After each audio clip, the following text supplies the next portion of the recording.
What is debugging and programming protocol in MCUs or in embedded software? A debugging, a debugging and programming protocol is a standardized interface that allows us to program the MCU flash memory and debug its execution in real time.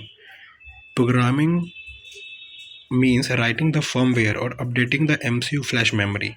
Debugging means monitoring the CPU, setting breakpoint, inspecting register and memory, and stepping through the code to find error.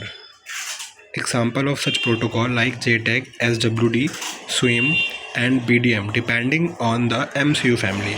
Some protocol like UART can also use for programming or logging, but they do not provide full hardware level debugging, mostly used as a UART bootloader. So here first JTAG. JTAG is total number of 7 pin, but used 4 to 5 pins main, including VCC and ground. JTAG is a universal standard used in many MCU, SoC, and FPGA. It typically uses 4 to 5 pin, provide full debugging and boundary scan features.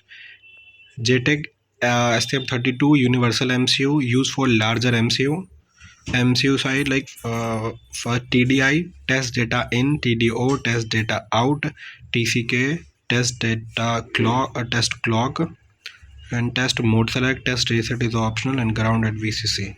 Here SWD is our ARM Cortex M MCU like STM32. It uses 2 pin SWD data clock and provide fast programming and advanced debugging like breakpoint, memory inspection, and single stepping.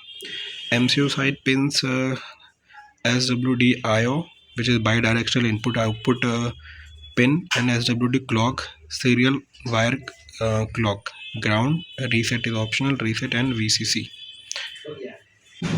SWIM is specific to STM8 MCU only. Use one bidirectional wire plus ground, which save pin in low pin count devices. SWIM ground VCC.